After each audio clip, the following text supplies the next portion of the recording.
Okay, so how do I make teaching more rigorous? To me, it's all about challenging your students. So even those students who might be struggling with maybe like the basic concepts, just pushing them further using whatever resources you have. A good example would be some of my low babies were really struggling with division. We started with manipulatives, and even though they were still struggling, they saw the other students creating word problems, their own division word problems, and they told me, I want to try that.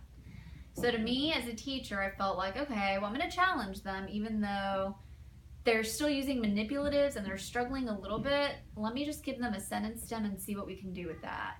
And they were incredibly successful, and they created some of the best stories. So to me, it's just challenging your students and pushing them out of their comfort zone. Okay, the next question is, how do you have fun in math class while providing quality instruction? So to have fun in my class, we're always up and moving. I don't like them sitting in their desks.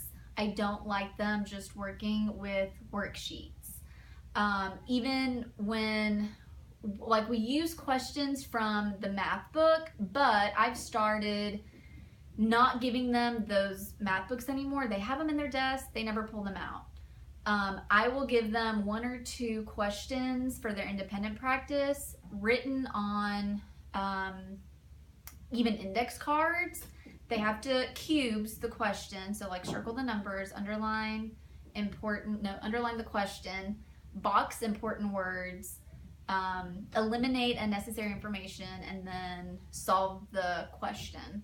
So they have to do that first, and what I've done to make it more engaging to them is I've sometimes swapped names. So like if the book says Joey had 4 fish, I'll swap the name Joey for one of my students' names just because, oh my gosh, it has my name, and they get all excited.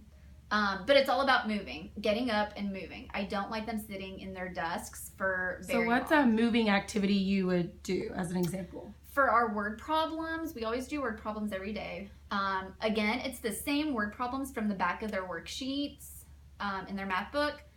Swap the names, put those on index cards or even construction paper, and it's just like a gallery walk, but they just do rotations around the room. And that's an everyday activity. They come to expect it. They know it's coming.